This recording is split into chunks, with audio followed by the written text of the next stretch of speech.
All right, Mr. President and trustees, we're going to begin the August 5th board workshop. Thank you for joining us today. On today's agenda, first of all, we'll see if we have any public comment. We do not have any public comment. On today's workshop, we have quite a few bullet items, but we're going to move through it pretty quickly. Strategic priority area number 4 updates, discuss a delegate and alternate for the TASB delegate assembly, bond update presentation, school safety updates, update on implementation of Hospital 3, and then again a discussion on the request for endorsement. So on the strategic priority area number 4, which is community and connectivity, I wanted to update the trustees on some teams we were putting together. And I first wanted to get our minds wrapped around some common definitions for some of these terms. So the first is a committee. A committee studies a problem and makes recommendation. A committee usually doesn't last forever. It's to identify a task and to attack the task. A task force ensures the fidelity of implementation in the short term. So I'll show you an example of that in a second. But after a recommendation or a plan has been built, the task force is helping make sure it gets done in the way we said it would get done.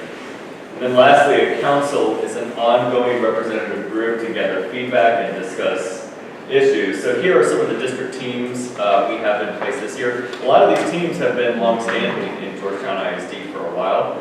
But we wanted to publicize these for 2 reasons, just to share with you and with the community the ways in which we are helping make sure the work carries forward.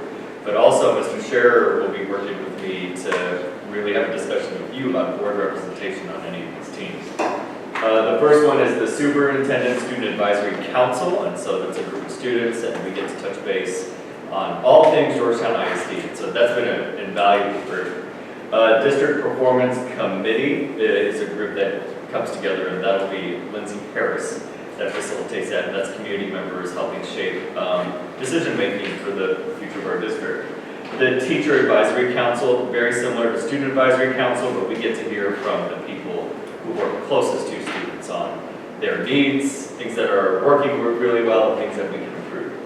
The Attendance Task Force will be a group that comes together to really look at the recommendations that we have built and ensure that there's accountability that those recommendations are actually being put into place. Safety Task Force, second verse, same as the first. We have a Literacy Task Force. I'm real proud of the work that has been led by the teacher and learning team to really define the literacy framework. But building a plan in August and saying good luck everyone and coming back in May and asking how it went that's not the way to ensure that it gets done effectively. We have to have ongoing support and resources and adjustments to make sure that we're supporting our teachers in the best way we know how. There will be an instructional council chaired by Sonia Howard, and that group will come together to really talk about alignment to the curriculum and ensuring that the curriculum we've built is being well used and serving our teachers in the way that we intended it to. A budget and compensation committee is going to be coming together starting in September. That will meet the Tuesday evening after every board meeting.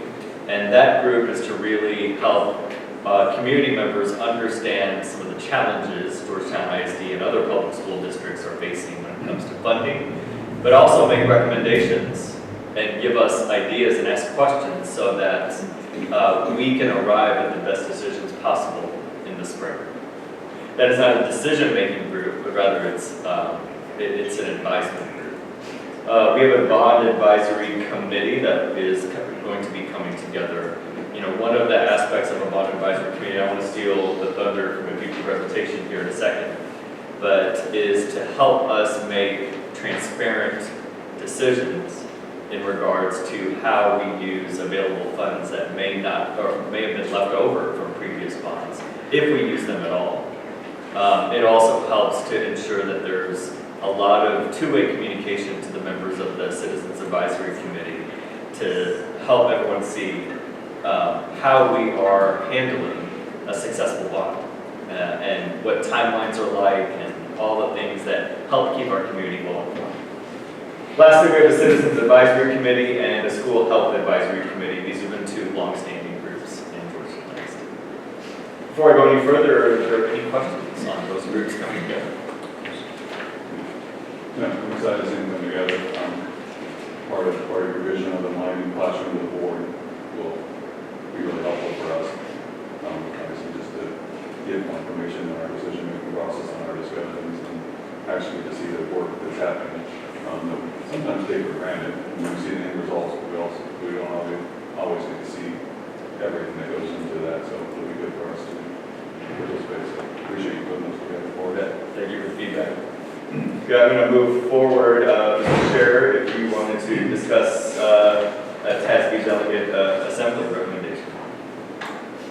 Yeah, so just similar to previous years, we have an opportunity to assign delegates to the TASB conference going in September.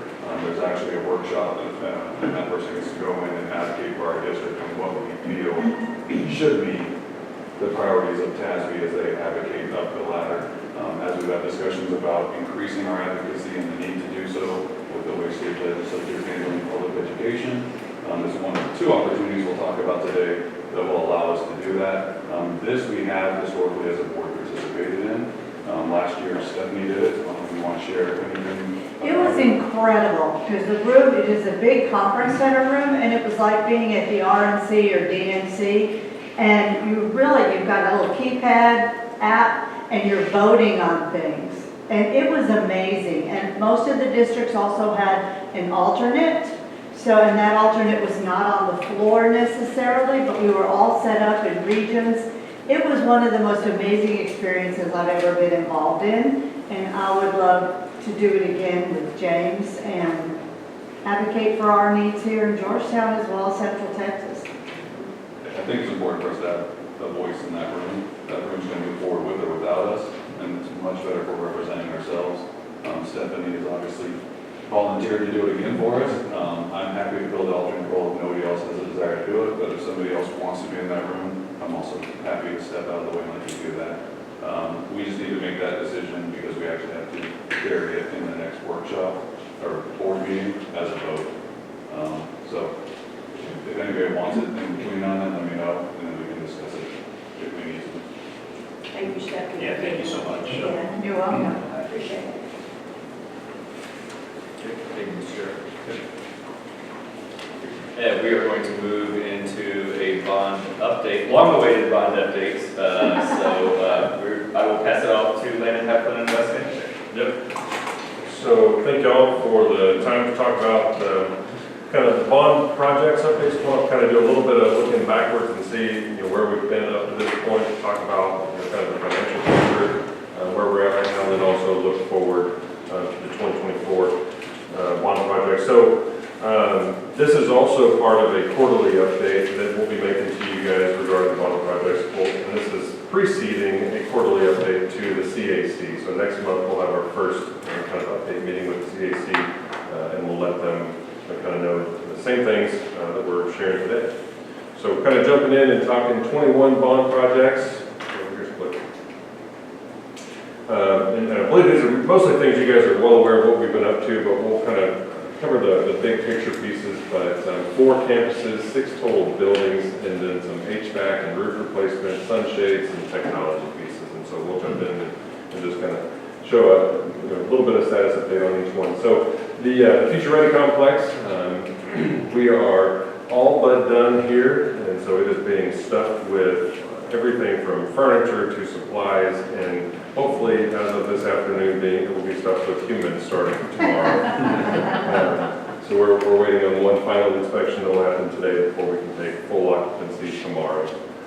It's coming together nicely, and it's a beautiful building. We're excited about what it's going to offer for Georgetown students, as well as, honestly, the community beyond the school district.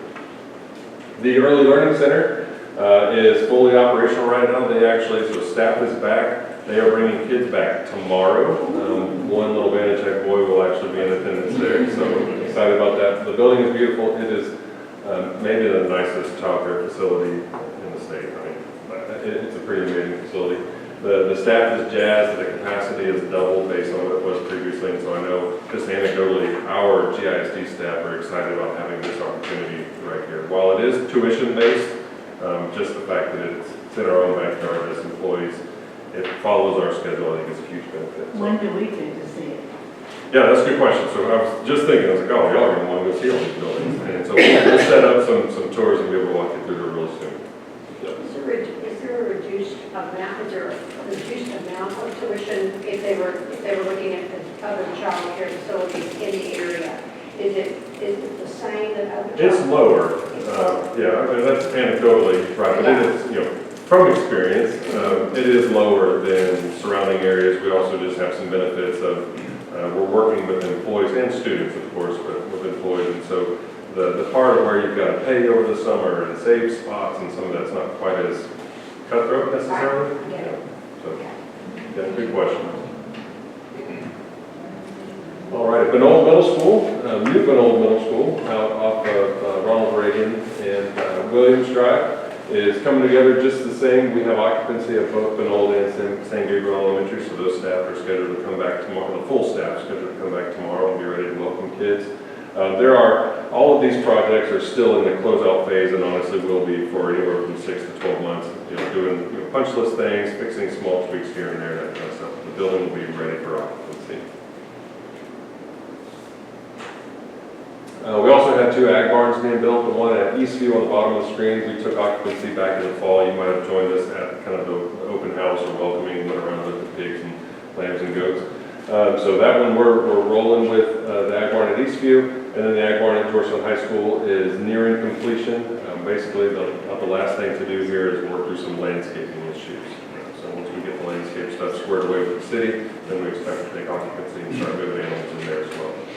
In the interim, Georgetown High School students that have ag animal projects are being able to house them at the Eastview location, and we'll coordinate a move across town.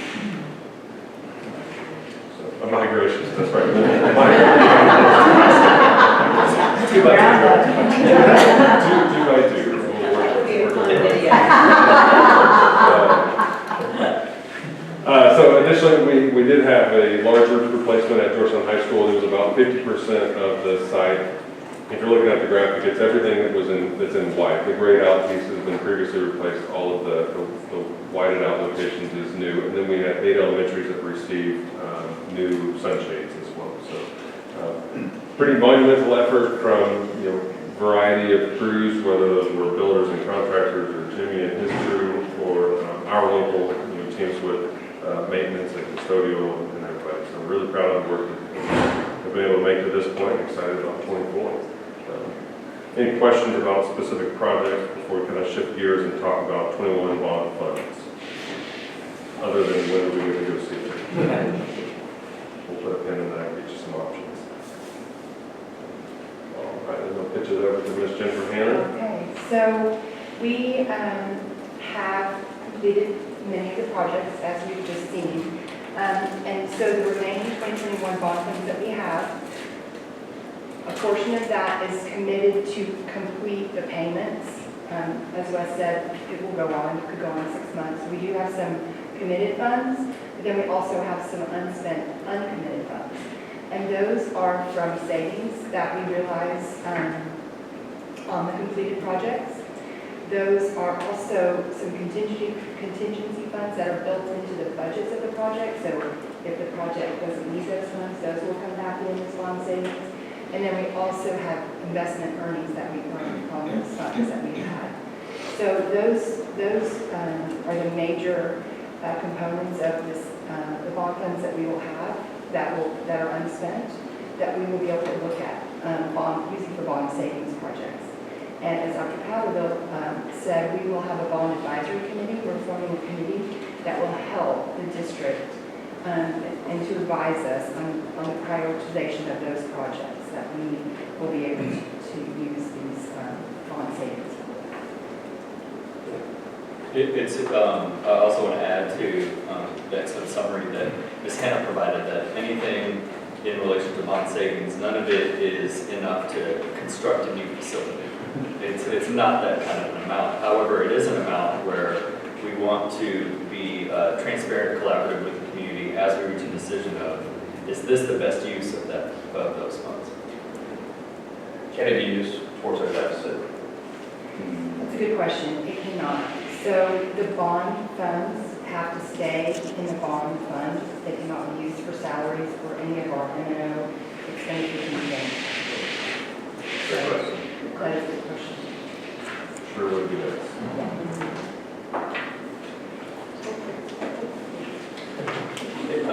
All right, thanks, Jennifer. So now kind of switching gears and taking a look forward, and just orienting. So you've got a document here that kind of has a timeline, and that's the first, that's kind of, we'll kind of follow this as we go through the projects. As you know, the 24 bond had a litany of projects. We're going to talk more about kind of the big picture construction projects today and timelines and that kind of piece. And so obviously the first one is the new high school, or high school 4 as we call it, out on D.B. Woods Road. It's the largest project. It was the bulk of Prop A. Right now, as you see, that's the top line on the timeline document. One more piece of orientation. The green bars are design, so that's kind of design time. The orange or yellow bars represent permitting time, and then the blue is the actual dirt's moved, and now we're in construction phase. And the last caveat on that is this is a draft, and plus or minus a month to 2 months or more on each of those projects, but just kind of gets a good idea of when we anticipate entering different phases. But the new high school, we are concluding. We're kind of midway through the wrap up of design stages. We hope that project actually starts to move there as early as March of this spring, and then that will follow more permitting and final construction for several years, as you see there on the timeline.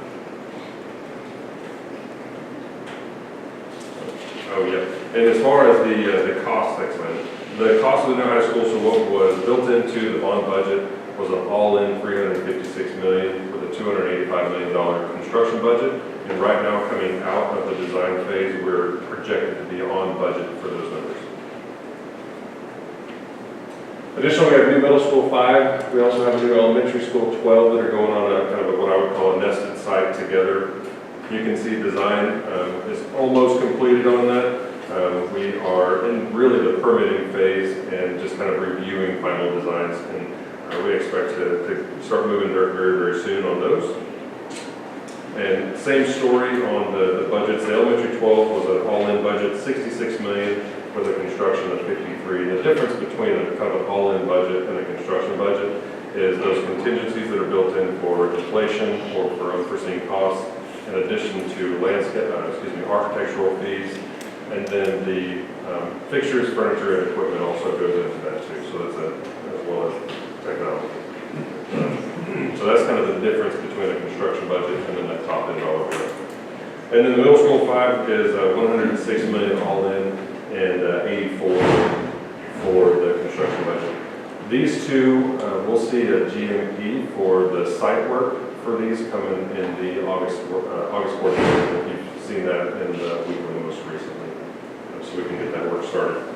And then the frost conversion, the banal to frost conversion is on the left side. I'm not sure how many images you've seen here, but this is kind of what I call from the back side of current banal, where we normally drop our kids off for sports practices. That becomes the front of the new frost.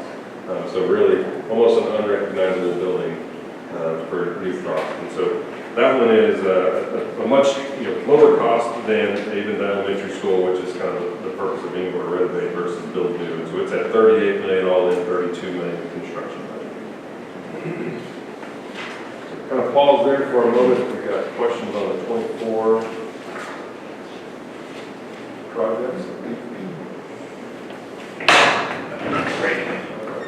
And I suspect throughout the course of the time, we may be able to have some hard afterwards once it gets interesting. So, all right. We'll pitch it back to Ms. Hannah to talk about money again. Okay, so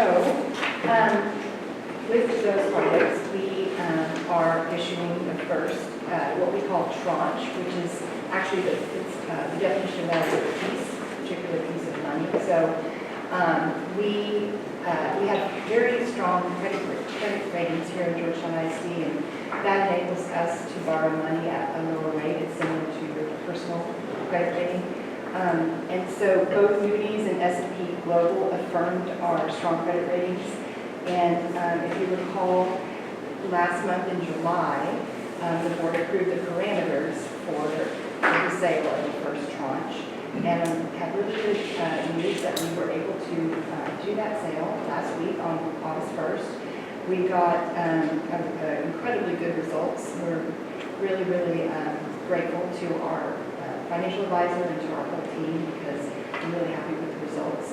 We sold 302, 209, 513 million.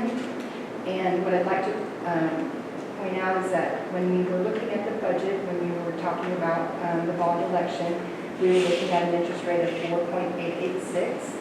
And then as we kind of updated and got close to market to sell, we thought that we could get about 4.347. We indeed got a true interest cost of 4.188 last week for the sale, so we're really, really happy about that. And what that equates to is a resulting savings to taxpayers for the repayment of that debt, and a savings of $11 million, just over $11 million. So we're again, real happy about that. And just wanted to point out also that the average maturity life of the bonds is 19.575 years. What is the advantage to people who buy bonds versus other investments? Well, if you buy municipal bonds, which is what we would be considering, Right. very, very low risk. And we do have investors, we have individual investors that are interested in our Georgetown ISD bonds. Most of the investors are institutional investors, insurance companies, really large financial institutions that want low risk investments. Real proud of the team that was put together to engage in the sale of those bonds. It was just a phenomenal effort, and Jennifer did a great job working with our financial advisor that's a phenomenal savings from what we thought it was going to be just a few months ago. And the market is so volatile. I don't know if you'll recall, but we had 3 dates. It was August 1st, August 6th, or August 7th. Well, I don't know if you've seen, but there's a lot of volatility in the market today. So by going out early last week, they really did that right. They did a really good job. So we're very pleased. When do we anticipate the next round? The next round will be in two-ish years. It depends on capacity and construction needs, but as those construction projects continue, then we'll sell the next round.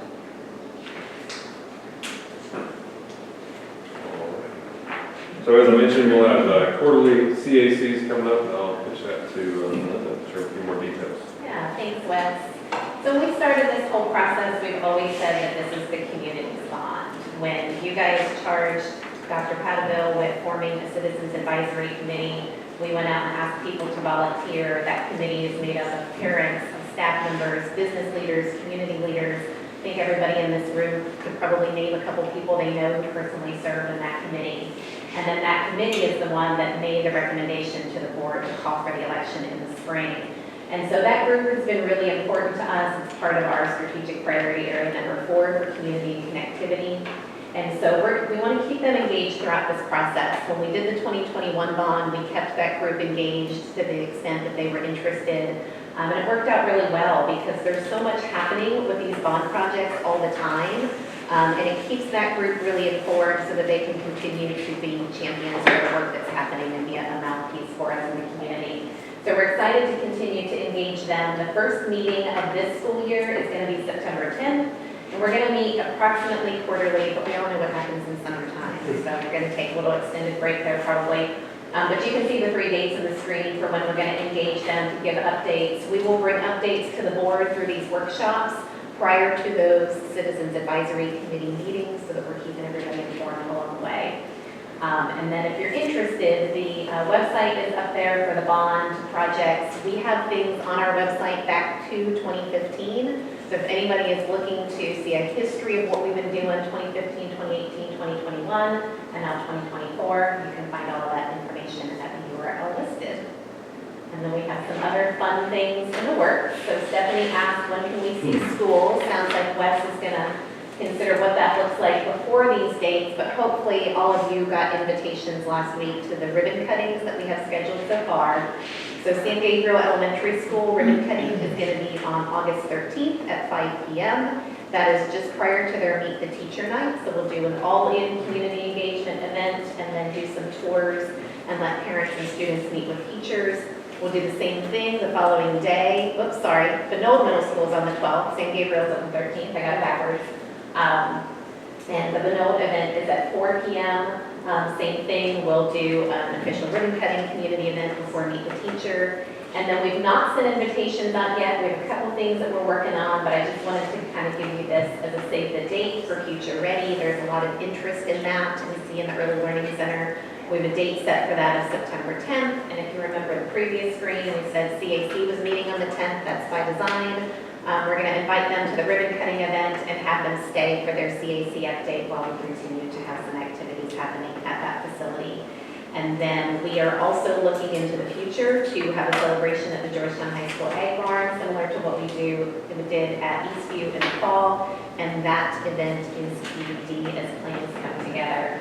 But you can see the details on the screen. Feel free to forward those to anybody. This has been shared with media and other stakeholders that need this information. But it is a community event, the more the merrier. It'll be a fun evening to celebrate together. Questions on any CAC or upcoming events? Thanks, Linda. Before we switch gears, the next presentation, any questions or comments regarding bond construction work? No, just a great job on all y'all's works. They were just talking about the volatility in the market today, where before I got here, and how Friday was terrible for the market. And to have made that call and pick the right date is very, very fortunate. And what's the saying? Love is when preparation means opportunity. You guys were prepared and made the right call. So very, very big for the district. Thank you. We have a very good financial advisor who just came to us and said, let's push the ball forward, let's do it. And so that was the right call. Very good job. And I also want to share, so I appreciate Mr. Vanacek and Landon and West putting together this timeline for us. We look to publicly post something on our bond website because it's not uncommon for community members to say, hey, we passed that bond versus school. This will help folks understand like the running timeline and the pre-work that has to take place. Thank you. We'll keep rolling.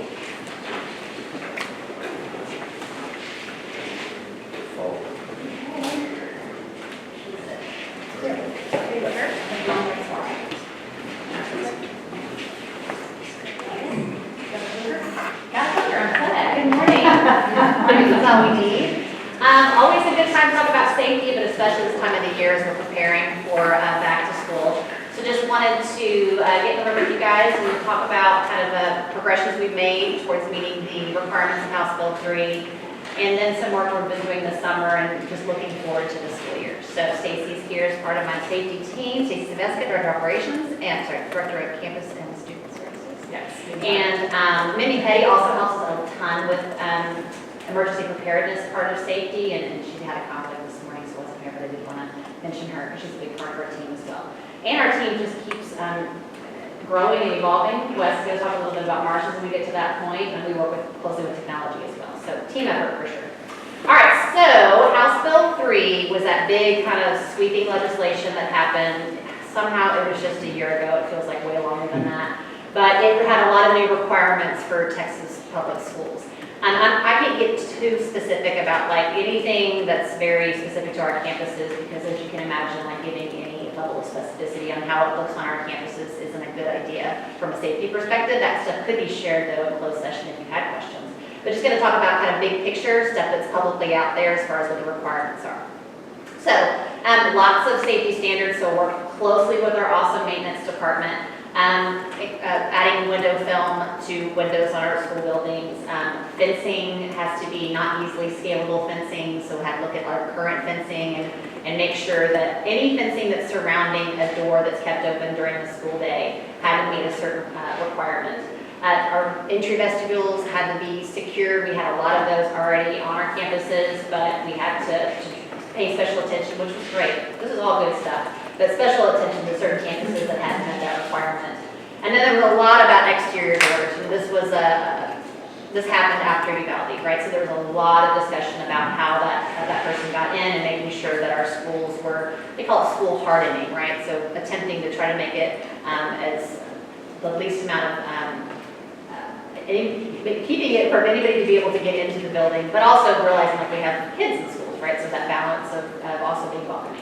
So looking at exterior doors, what the door had to look like, the specifications, the connectors, the exterior door checks. So that's something that all of our administrators have to do is weekly door checks, at least weekly door checks. It's more than that. And then document those, and those are part of an audit that happens once a month on each of our campuses. So that was some of the new safety building standards.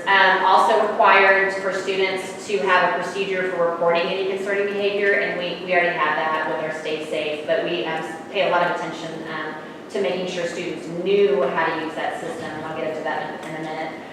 So you may have heard about silent panic alert technology, and that's this idea that everybody would be able to report something that they find is concerning. Every teacher or staff member would have the ability to report something that they saw that needed immediate attention. And then emergency operating plan requirements. There's now a cybersecurity part of our EOP that wasn't there before. And then very notably, because we've done a lot of work with this, the armed qualified security officer at each of our campuses. We had previously SROs we still have SROs at all of our secondary campuses, but that did mean a lot to our elementary campuses as far as how we're going to navigate that. All right, so updates and progress. As I mentioned, maintenance has been hard at work since last summer, trying to meet all the requirements. We've had several meetings to track our progress. There's been 2 safe cycle grants from the state that have helped us be able to make all of these changes and improvements to school safety. We did a lot with See Something, Say Something. That's not a required curriculum, but it's one that we use in all of our schools, K through 12, and the message is if you see something, say something, then this is how you do it. And I would say our kids are awesome, our adults are awesome, our kids are so awesome about really feeling like they're part of this culture of safety on our campuses, and we've seen great success with that. Stacey's done a lot of work making sure that that is pushed out to all of our campuses, not just once, but several times throughout the year. The SPAT, working closely, that's the silent panic alert technology, work closely with technology on that, looking at all the different vendors, figuring out what's going to make sense for our campuses, and we've implemented that. And as a bonus, part of that is an emergency management kind of system where we're able to track students during a drill, like if we have a fire drill, before we use the red and green signs, and now we're actually able to track each individual student. We actually were able to use it. It's something that happened at Wolf Ranch last year, and it was really cool to see us be able to account for every student during the incident. And then we had, as I mentioned, the EOP, the emergency operating procedures. Mandy did a ton of work on that. That's been submitted and approved, which is wonderful news. And then the armed security officer. There was a ton of research that we went into that. A lot of you guys were involved in the decision to have the exemption, and that allowed us to pursue marshals on our campus. So did a ton of research, went to different districts and saw how they were doing it, created the hiring process. You can imagine this is completely new to most of us, right? Like these interviews, like we've never been in anything. I'm used to like teachers. These are people with, ex-law enforcement, military. It's kind of fun. So that's been a really awesome process and an amazing collaboration with Georgetown Police Department. I mean, they have been there with us every step of the way because we realize this is a level of expertise that we do not bring to the conversation. So working incredibly closely, I would say no decision made without their input and guidance. So, so we have had some hires and we are in that process. I'm going to turn it over to Wes to speak a little bit more about where we are with that, because he is going to be supervising the marshals. That's right. Yep, so the marshals that we've had go through the process right now have been placed, and their campus principals notified. They actually either started on Friday or they started today, depending on when they finished up T-Cole. We did have a crop of marshals finish T-Cole yesterday evening. So they're home and on site today, and we had 2 that were a little bit ahead in the process that started on Friday. We've got another round of marshals are kind of going through the interviewing and final interviewing and placement process. And then we've got interviews set up already for tomorrow, Wednesday. So we're just kind of basically running that process as fast as we can to find the right folks, but also taking the time to bring in the right folks to identify. I mean, these are individuals that we're not used to hiring or even screening. So I can't say enough about the partnership with GPD. They've been incredible, obviously to work with, but also just huge insight as to what to look out for, what are some red flags or not red flags, that kind of stuff too. So final placement, as we continue to get fully staffed, we'll have all of our elementary staff as well as the Future Ready complex for the marshal in place. We anticipate that being early this fall by the time everyone gets through the TCOL training process. That's part of the process that we don't have a lot of control over is when they go to TCOL, and that is an 80-hour course that the state provides when they offer those. It's about a 6-week span between the one and the next. So far, we're excited about the guys and gals that are coming on Yeah, with us. it's been awesome. It's been really good. And then just kind of to close out some additional safety related news to share. What we've got going on is our safety APs. So as a reminder, every campus has an assistant principal that's kind of owns the leadership of safety. They are going to be they do collaborate with their SROs, and that's a good partnership also when we bring the marshals on to help distribute that load with assistant principals. But they're having their meeting on August 9th, so coming up this week to talk about just safety requirements, make sure that anything that's supposed to happen over the summer was done, that they're aware of all the things that need to be in place by the beginning of the year, and Stacy leads that. And I'm going to bring on Stacy, I'm going to ask her to speak to it a little bit. So this summer, I don't know if you've heard, but Stacy, when it presented at the Texas School Safety Center conference, it's a huge conference. It's like the conference for all SROs.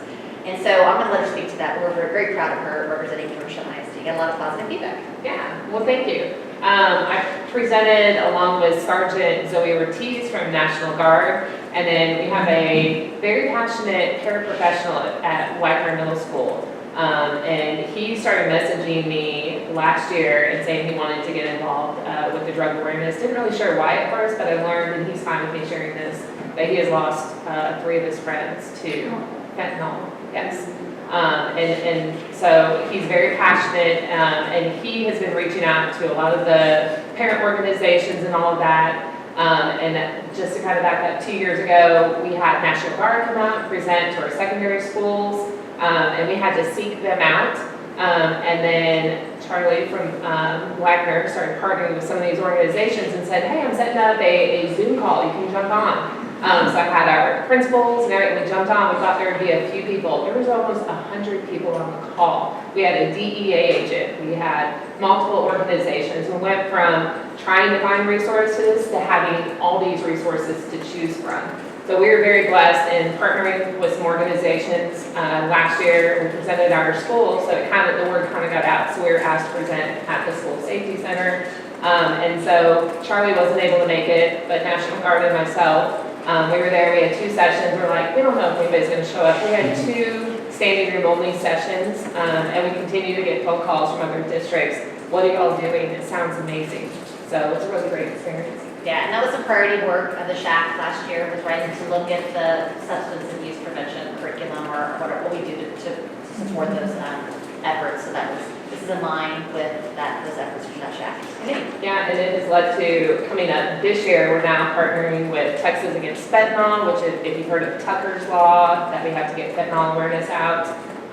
The lady that runs that, she's local here in Williamson County, and she's now working nationwide. And so we're working with her organization to come out and partner with us. So we're excited about that. And then a couple other things to speak about is that there is a board-approved GISD Safety and Security District Committee that meets. It's required to meet every fall, every spring, and then once during the summer. And the summer meeting is coming up this week as well. So that will be, and we have some good topics to discuss with the committee. And then we applied for a grant, so fingers crossed that there could be some additional funding to kind of offset what's lacking from the state in the area of safety and security. And then I did want to mention, just in case you heard it, and I didn't put it on here, but Sentinel, that's a word that's maybe out there in the world of safety.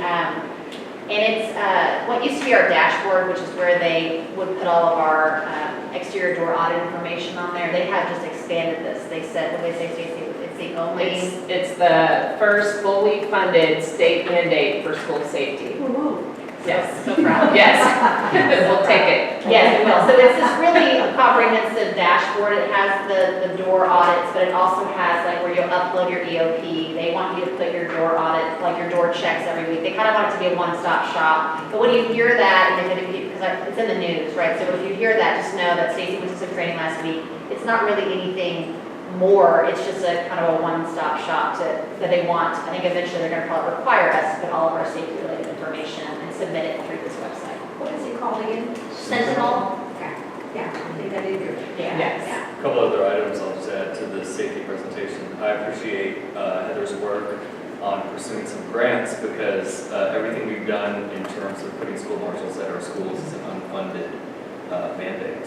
And so as we continue to add security to our schools, we are responsible for using our existing funds to find the funds to pay for either SROs or school marshals. The other thing that I would add is as part of the 2024 bond, this team has retrofitted the vestibules of some of our schools to ensure that if a visitor enters any of our schools, there's a barrier between the visitor and the first staff member they see. That was not the case at all of our schools, and that's been corrected over the summer. When was this mandated to all be done, this work? So you have to, there's different levels of like having them be complete. August is the timeline that they want everything completed, but if you're like basically, if you've got a plan, what's the word for it? If they are in progress, but that's not the fancy word for it. When you started, you've made some progress towards it. You have the vendors under contract, there you go. That's not the fancy word, but that'll take it. If the vendors under contract, then you're on the right track. So everything's in progress or going to be completed by the first day of school, but everything at the very least is in progress. Don't want to do with fancy words in the end. I'm just trying to impress. What questions do you guys have for us? I don't have questions, more comments. First of all, I think the schools have done a very good job of training kids. You know, because Frost knows me, and yet that little girl will just stare at me through the window until I show her my badge, you know. It's hilarious. So they're doing a really good job. And just for a little brevity, you know, the Olympics are going on, so when I saw the word fencing, I'm thinking fencing. The fentanyl workshop that happened here last year, I hope we do it again, because I think it will be better attended. Last year I came, and I think there wasn't even 30 people in the room.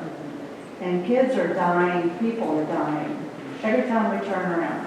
So I hope we do it again and really impress the community to come. I mean, I even carry Narcan with me. Well, I will tell you, other districts have asked us, how did you get 30 people in the room? I know, like, one of our neighbors. Because that was a lot to Yeah, that was a yeah. lot. They only had 2 people show up. And so it's just it's like the people that you would like to come, maybe they don't come. So that's why when we have the student presentations, we also send home a parent letter with videos and resources and all of the things that we're gonna do for kids. So hopefully that helps get it out to parents.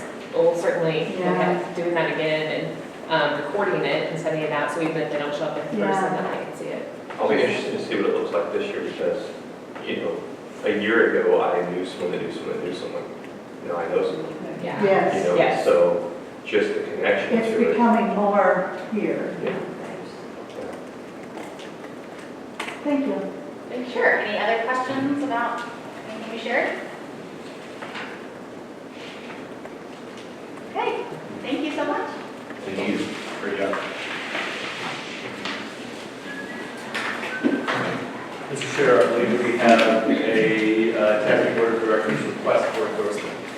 Yeah, so this is something, I don't know when the board, if the board, I don't see what we've done this as a board before. But we've been asked by Brian Hollywood from Joel ISD to endorse him for his attempt to get on the Academy Board of Directors. It goes into our advocacy discussions that we as a board have been having. Stephanie and I know Brian through Central Texas School Board Association. Stephanie's known him quite a while now through those things. He provided you guys some information that's in your folders, and I mean, I can speak personally to his character and quality. I think he'd be very representation. I also think getting more rural, small district schools voices. If you look at the makeup of TASB, that's obviously a deficiency in that board. And then even our board historically has been critical of TASB to the point where we looked at what the withdrawal from TASB would look like at one point. Not that we're restarting those discussions, but if you're unhappy with an organization and you don't participate in the organization or the leadership structure of that organization, you become part of the problem. So I think it's a good step-off point for us to get into this realm. And I really just want to open up for discussion with you guys. If you're against it, if you're for it, not specifically maybe about Brian at this point, we can discuss that at the next board meeting, because we have to probably vote to endorse him. But just about getting into this level of advocacy, and if you think it's appropriate for our district and our board to even do. Yeah, Brian is from Thrall, and he's won several recognitions from TASB. He has been down at the Capitol and talking with our representatives constantly. And Thrall obviously is a very small district. I know TASB will just have a few others, like from Lake Pearl on their board. But he is a huge advocate for us in Region 13. And he's just a really great guy, level-headed. Everyone seems to respect him. Without getting too deep, can you generalize for me why we would remember results of that conversation when it happened, or is that crazy? When we were coming up, so there was, maybe 4 years ago, there was a bunch of fallout. TASB wrote some legal opinion, and there was a bunch of fallout from districts that didn't really align with their legal opinion. We consulted their own lawyers, and there was some dissension. There were letters written, there were people endorsed. GSD did not really, to my knowledge, get involved or participate in that. One way or the other, we've always kind of abstained and kind of stayed in our GISD bubble. The problem is a lot of districts like ours have traditionally done that, and by choosing to do that, you let TASB or these other organizations get skewed to ways that don't maybe reflect their very community, and then that leads to lack of funding and voucher programs and all these things that we become enraged about as a community, but we keep withholding and not being willing to step out of our comfort zones to endorse or support things we believe in. It's like many of us who belong to professional organizations, whether it be for school psychologists, elementary principals, secondary, whatever. By being involved with those groups, you help shape the future. Yeah, I'm all for it. I'm all for it. And so really, I did not want to put this on an agenda at a board meeting to put you guys on the spot to make a decision without having an opportunity to discuss it.